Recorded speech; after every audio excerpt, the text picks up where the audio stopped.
Uma notícia do portal G1 do Globo, notícia de 29 de janeiro de 2023, início desse ano, traz o seguinte enunciado: 280 crianças e adolescentes fazem transição de gênero no Hospital das Clínicas da USP. O procedimento é gratuito e 100 delas são crianças de 4 a 12 anos de idade. 180 são adolescentes de 13 a 17. E ainda existem 100 adultos maiores de 18 anos. 160 famílias estão na fila para iniciar os procedimentos de transição de gênero em suas crianças. O processo se inicia com psicólogos e psiquiatras que trabalham na assimilação mental da criança ao novo gênero.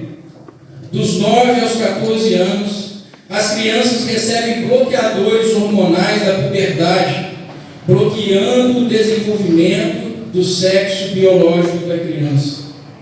A partir dos 16, começam a receber hormônios do sexo oposto e aos 18 estão aptas a fazer cirurgias para mudar fisicamente o seu gênero.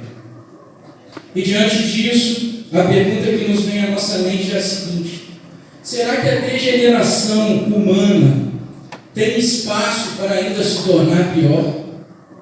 Será possível o pecado da humanidade ainda ir mais fundo do que ele já está, do estágio em que ele já se encontra hoje?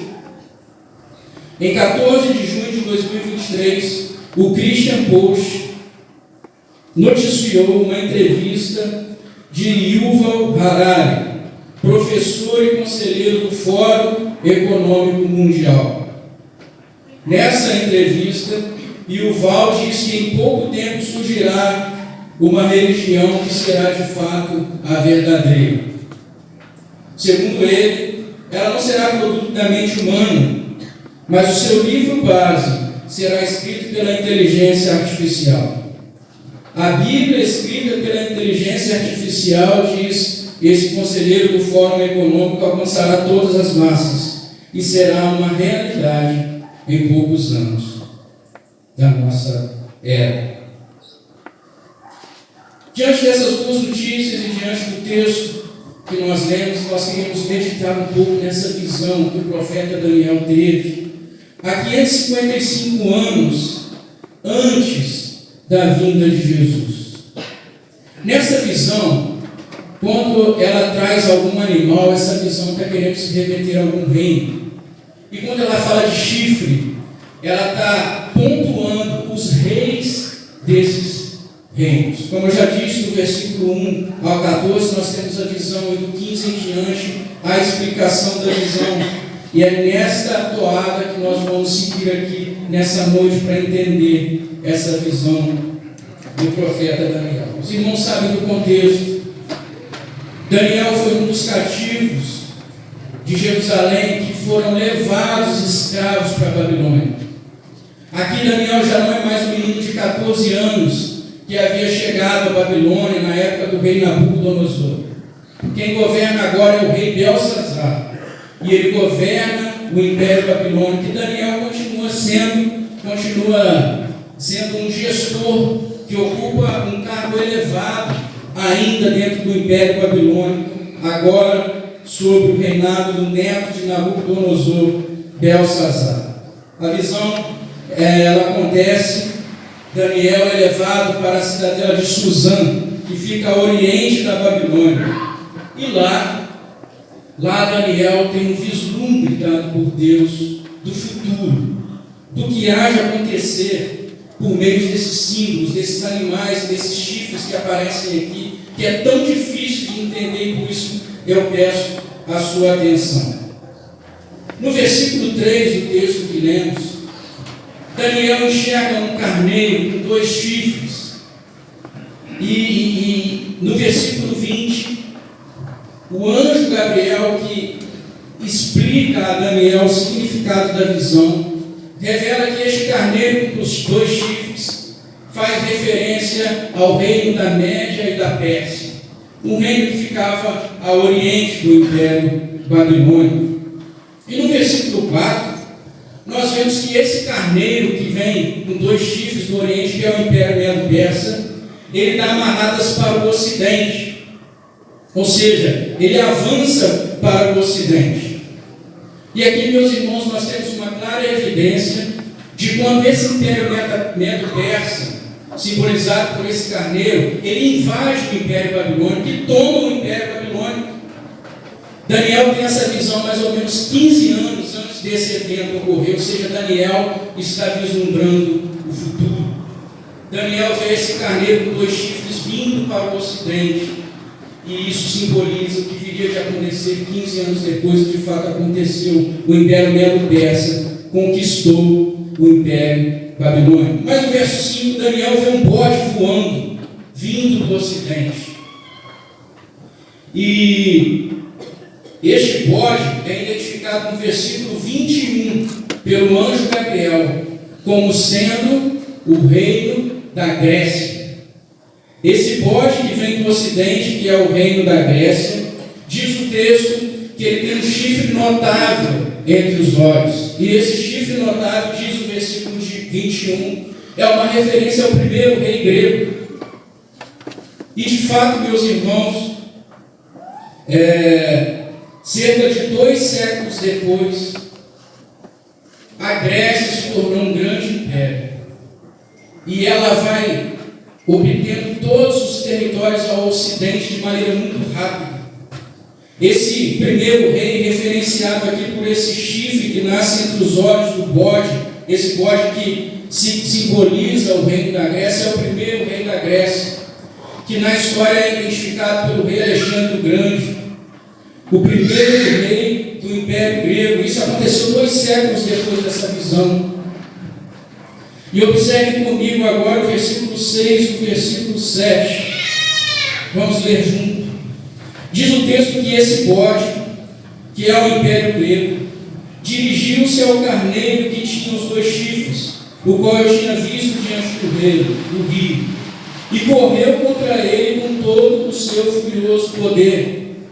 Daniel vislumbra nessa visão o bode que simboliza o reino grego vindo sobre o carneiro, que é o Império Medo-Persa, com furioso poder. Versículo 7. Viu o bode chegar perto do carneiro, e enfurecido contra ele, feriu, e lhe quebrou os 3 chifres, pois não havia força no carneiro para lhe resistir. E o bode o lançou por terra, o pisou aos pés, e não houve quem pudesse livrar o carneiro do poder do bode. Meus irmãos, essa visão de Daniel, ela toma parte cerca de 2 séculos depois da visão. 2 séculos depois, Alexandre o Grande invadiu o Império Medo-Persa e conquistou esse império. O bode furiosamente conquistou o império do carneiro. Mas o versículo 8 diz o seguinte: o bode se engrandeceu sobremaneira, e na sua força quebrou-se o grande chifre, e em seu lugar saíram 4 chifres notáveis para os 4 ventos do céu. O versículo 22 explica o versículo 8. Na sua força, o bode, o império grego, avançando sobre os outros impérios, teve o seu chifre quebrado, e o chifre era o símbolo de Alexandre o Grande, o primeiro grande governador do Império Grego. No ter sido quebrado, foi revelado 2 séculos e poucos anos depois. Alexandre o Grande, morreu precocemente, com a idade de 33 anos, quando estava na região da Babilônia. E diz o texto que, quando esse chifre do bode se quebrou, 4 novos chifres cresceram no lugar desse chifre que quebrou. E o versículo 22, o anjo Gabriel explica que esses novos 4 chifres que nascem são 4 reinos que recebem essa herança dos territórios conquistados por Nabucodonosor. São eles o reino do Egito, que seria chefiado pelos Ptolomeus, o reino da Síria pelos Seleucidas, o reino da Macedônia e o reino da Trácia. Esses 4 reinos, então, 2 séculos e meio depois, eles estão dominando todo o mundo conhecido de então. Mas observe o versículo 9. De um desses chifres, ou seja, de um desses 4 chifres que herdaram os territórios do Império Grego, saiu um chifre pequeno e se tornou muito forte para o sul, para o oriente e para a terra gloriosa. O texto diz que de um desses 4 chifres que havia crescido no bode, cresceu um novo chifre pequeno. E esse novo chifre pequeno, como chifre simboliza os reis, esse novo chifre pequeno é um rei que no futuro nasceria de um desses 4 reinos que dividiram o Império Grego. E diz o texto que esse pequeno chifre, ele se tornou muito forte para o sul, para o oriente e para a terra gloriosa. Essa terra gloriosa aqui é Jerusalém, a nação, a cidade do povo de Deus. Então, o que esse texto está querendo dizer aqui? Que esse rei surgiria de um desses 4 impérios, ele seria furioso, cresceria muito na direção da terra gloriosa, um sinal de perseguição aos crentes aqui dessa época do Antigo Testamento. E de fato, meus irmãos, entre os anos 175 e 164 a.C., surgiu um rei do Império Sírio, dos Seleucidas, um desses 4 impérios que surgiu da Grécia. E esse rei, ele agiu com poder e com fúria contra Jerusalém. Houve em Jerusalém, no final do Antigo Testamento, ali, pouco antes de Jesus vir, século II, século I, antes de Cristo, uma grande perseguição ao povo de Deus, provocada por este rei aqui, conhecido na história como Antíoco IV Epifânio. Esse rei invadiu Jerusalém. E nós vamos continuar lendo aqui a estrutura da visão, para a gente entender um pouco mais como foi o reinado desse rei. Versículo 10 diz o seguinte: que esse rei cresceu até atingir o exército dos céus. Exército dos céus é um símbolo da igreja. Ou seja, esse rei cresceu e atingiu a igreja, ele perseguiu a igreja. E o texto continua dizendo o seguinte: alguns do exército das estrelas lançou por terra e os pisou. E de fato, cerca de 4 séculos e meio depois desse reinado de Antíoco Epifânio, nas mãos dele existe o sangue de diversos crentes do Antigo Testamento que ainda moravam em Jerusalém, nessa perseguição ultrajante provocada por esse rei, simbolizado aqui por esse pequeno chifre. Observe o versículo 11: sim, ele se engrandeceu até ao príncipe do exército. O que significa isso? Quem é o príncipe do exército? Quem é o príncipe do povo de Deus? É o próprio Deus. Ou seja, esse rei cresceu até o príncipe do exército. Esse rei, ele quis ocupar o lugar de Deus. Esse rei Antíoco IV Epifânio, e Epifânio significa Deus manifesto. Ele gostava de ser reconhecido como o próprio Deus, ele gostava de ser adorado como se ele fosse o próprio Deus. Por isso ele cresceu até atingir o príncipe do exército. Mas o versículo 11 continua dizendo: dele tirou o sacrifício diário.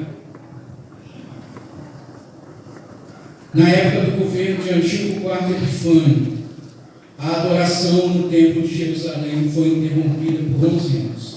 Ele não permitiu mais o culto a Deus no templo de Jerusalém. Ao invés da adoração a Deus, a adoração deveria ser dada a Antíoco IV Epifânio. Mas o texto continua dizendo o seguinte: dele tirou o sacrifício diário. E o versículo 11: dele tirou o sacrifício diário, e o lugar do seu santuário foi deitado abaixo. O Antíoco Epifânio invadiu o templo de Jerusalém, destruiu o templo, destruiu os utensílios do templo. E diz a história que no altar do holocausto ele sacrificou porcos, animais impuros para os judeus, como uma oferenda a Zeus. do Deus grego.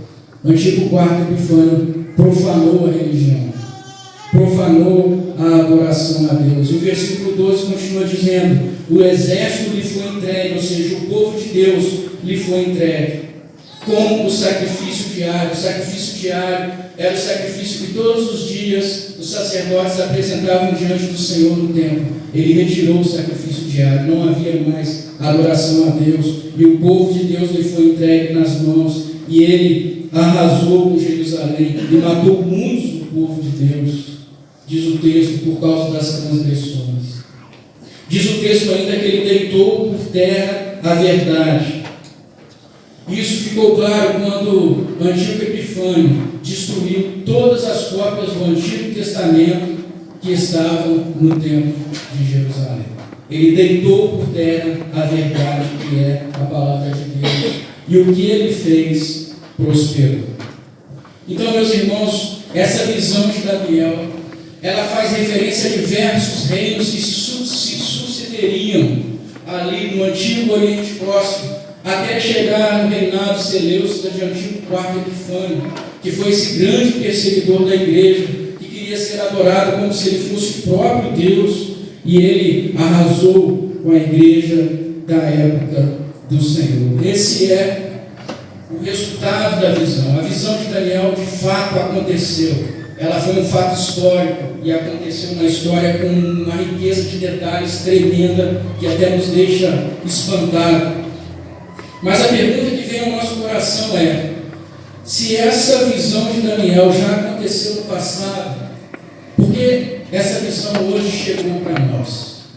Será que essa visão ela faz referência somente a esses acontecimentos do passado? Ou essa visão tem algum resultado, alguma coisa dessa visão? Essa profecia ainda pode acontecer no futuro?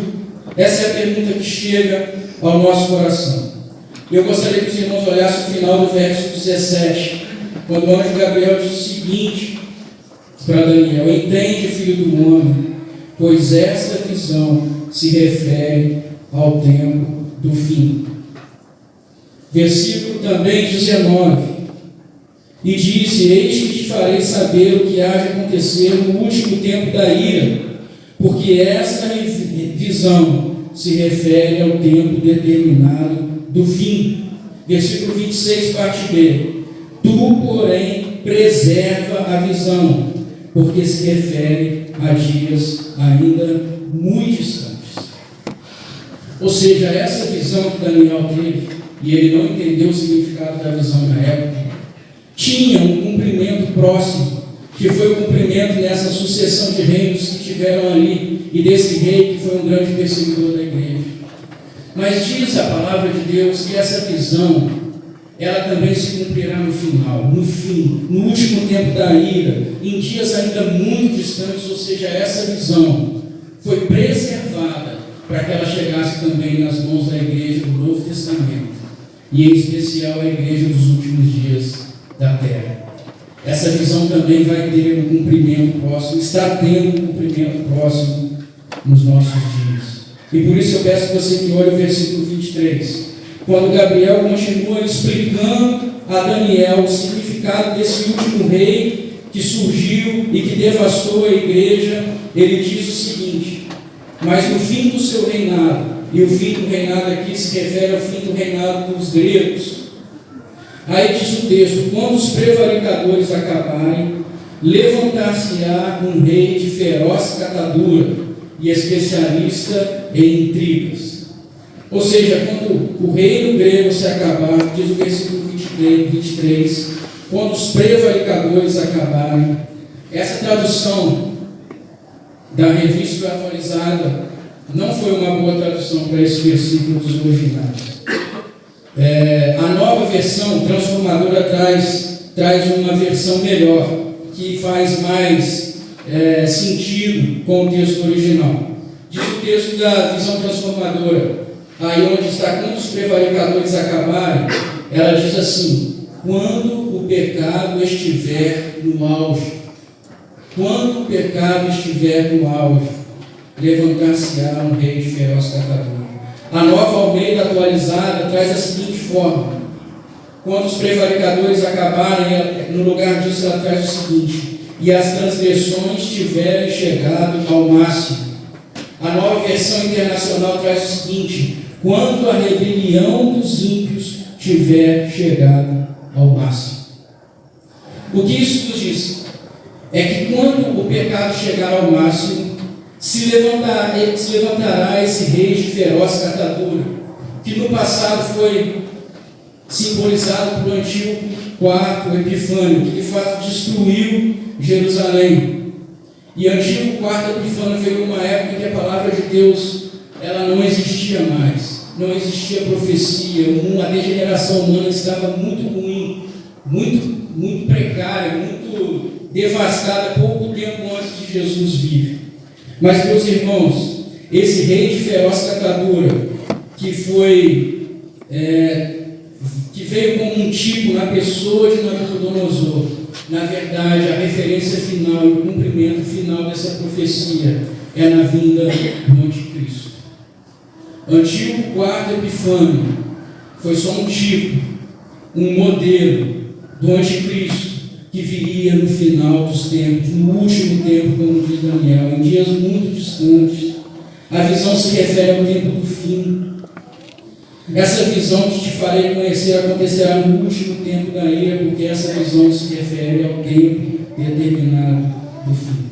Então diz o versículo 23, mas no fim do seu reinado, no fim do Império Grego, no caso aqui do acontecimento mais próximo à visão, quando a maldade dos homens, quando o pecado dos homens estiver no auge, levantar-se-á então esse rei de feroz catadura e especialista em intrigas. Esse rei, meus irmãos, é o Anticristo que está para surgir, cujo tipo, Antíoco Epifânio, foi só um símbolo, foi só um modelo, foi só um pré-anúncio desse último Cristo, desse último Anticristo que viria. E diante, meus irmãos, dessa notícia que foi trazida aqui no início do sermão, de crianças como essas que estiveram aqui, como essas que estiveram na EBF, sendo levadas para fazer essa transição de gênero, para serem molestadas por cirurgias que transformam os seus corpos quando ela ainda nem entende a respeito das coisas. Diante dessa notícia terrível que foi lida, será que o pecado pode se tornar ainda pior na nossa sociedade? A maldade do mundo tem chegado a um nível inimaginável há poucos tempos atrás. E essa notícia traz muito pesar aos nossos corações. Será que a maldade, que o pecado pode ainda se tornar pior? Mas diz a profecia bíblica que quando o pecado atingir o seu auge, se levantará esse rei de feroz catadura. O que é feroz catadura? A face dele é feroz, ele é um rei mau e ele é especialista em intrigas. O versículo 24 continua falando desse rei. Grande é o seu poder, mas não por sua própria força, porque a força do anticristo virá de Satanás. Diz o texto que ele causará estupendas destruições, prosperará e fará o que lhe aprouver, destruirá os poderosos e destruirá o povo santo. Quando a maldade chegar no seu auge, será que é possível ainda a maldade desse mundo se tornar pior? Meus irmãos, os últimos dias da terra têm se aproximado muito velozmente da nossa geração. Precisamos estar apercebidos disso. Precisamos ter a nossa cosmovisão transformada, para que possamos viver nesses dias difíceis de maneira que honre o Evangelho. O versículo 12, ainda falando desse rei, desse anticristo, diz o seguinte, que esse rei, na parte B do versículo, deitou por terra a verdade. Ou seja, lá em Antíoco Epifânio, ele destruiu as cópias das Escrituras do Antigo Testamento. E a notícia que nós trazemos aqui no início do sermão do Christian Post, né? Esse homem influente no mundo, um professor e conselheiro do Fórum Econômico Mundial, trazendo essa notícia, nós teremos no mundo inteiro uma nova Bíblia, agora escrita pela inteligência artificial. Veja se não é isso, é deitar por terra a verdade. A verdade que é a palavra de Deus tem sido deitada por terra por este mundo. Em pouco tempo, meus irmãos, a Bíblia ela não será mais produzida. Precisamos estar apercebidos, cientes desse tempo que a gente está vivendo. Versículo 25: por sua astúcia dos seus empreendimentos fará prosperar o engano. O anticristo, ele é o rei do engano. Ele engana as pessoas e tem enganado muitos por esse mundo afora com várias mentiras, com várias ideologias, e tantos têm sido enganados pelo anticristo, se esquecendo da verdade, mas sendo levado por caminhos outros. Ele fará prosperar o engano. No seu coração ele se engrandecerá e destruirá muitos que vivem despreocupadamente. Continua o versículo 25. Diz ainda o texto que ele levantar-se-á contra o príncipe dos príncipes. E quem é o príncipe dos príncipes senão o Senhor Jesus Cristo? Aqueles que perseguem a igreja do Senhor Jesus perseguem o próprio Senhor Jesus. Meus irmãos, diante dessa visão de Daniel e da explicação que o arcanjo Gabriel traz a ele, quais são as aplicações que nós podemos trazer para as nossas vidas? A primeira aplicação que eu creio que a gente deva trazer diante desse relato é que nós precisamos estar vivendo nesse mundo com a perspectiva correta. E o que eu chamo de perspectiva correta? Eu faço uma pergunta para você: como você está vivendo esses dias? Dias em que a degeneração humana tem atingido níveis inimagináveis. Nesses dias nós estamos dominados por uma visão cristã. Temos ciência do que está acontecendo neste mundo. Nós sabemos qual vai ser o fim desse mundo. Nós sabemos que tudo que a gente faz no nosso dia a dia, no nosso trabalho, na nossa escola, é influenciado por essa perspectiva cristã.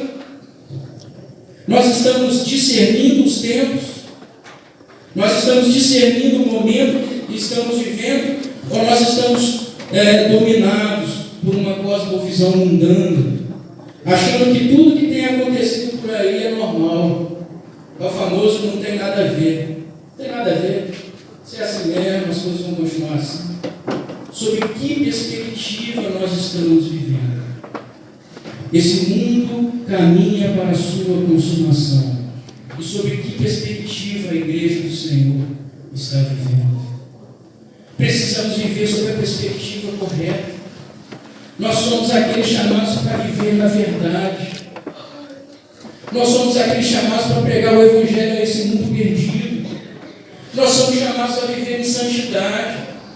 Nós somos chamados a não viver no engano do pecado, mas somos chamados a viver na presença da verdade do Senhor Jesus. Esse é o chamado do Senhor para nós. Como estamos vivendo, como estamos encarando este mundo? Precisamos estar dominados por uma cosmovisão cristã. Não podemos, meus irmãos, e não fomos chamados para sermos enganados pelo anticristo e por Satanás. Não fomos chamados para serem enganados pelas ideologias que esse mundo tem colocado diante de nós.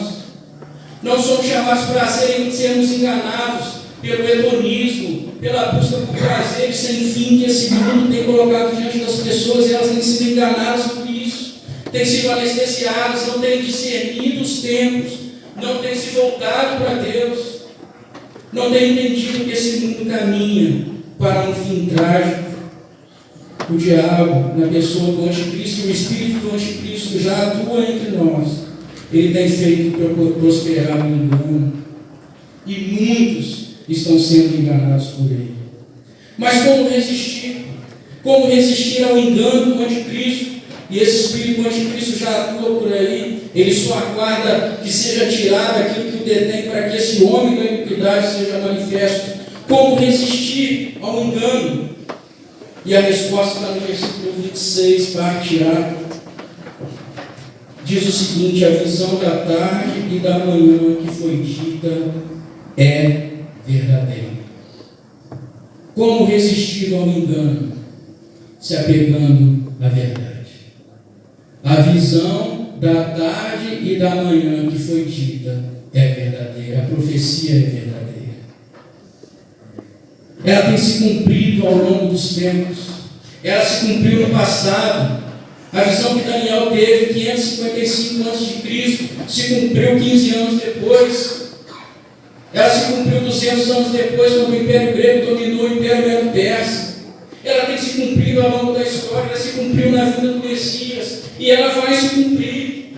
Essas profecias continuarão sendo cumpridas na história da humanidade até o grande dia do nosso Senhor Jesus.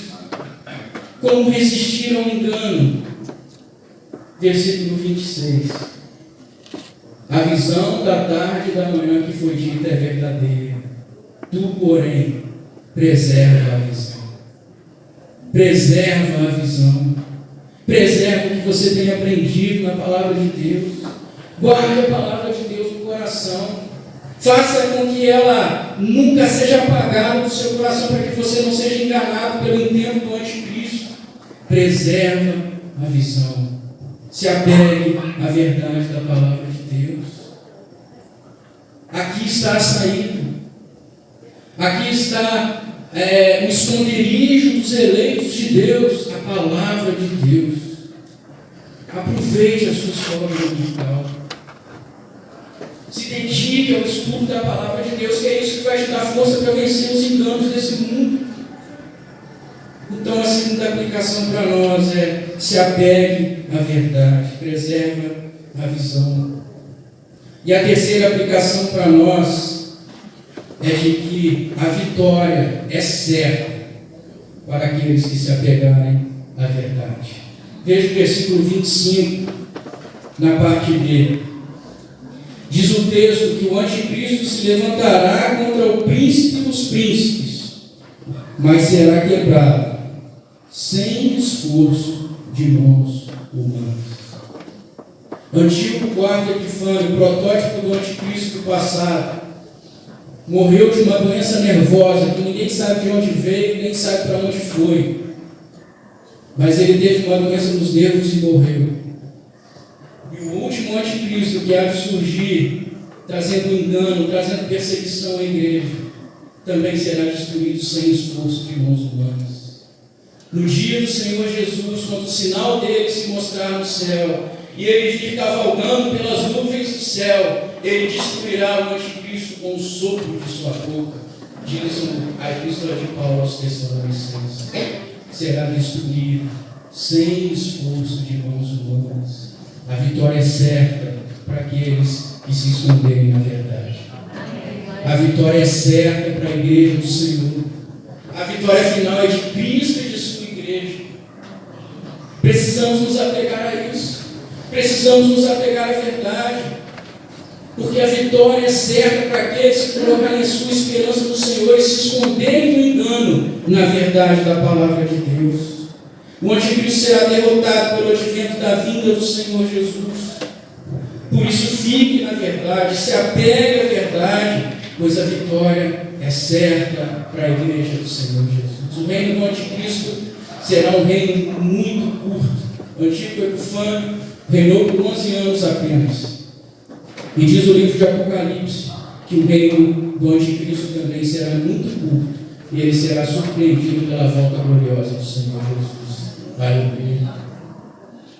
A visão de Daniel, meus irmãos, nos impressiona, como também impressionou a Daniel. Diz o versículo 27: eu, Daniel, enfraqueci e estive enfermo alguns dias. Daniel ficou doente diante dessa visão. Aquilo mexeu com as entranhas dele.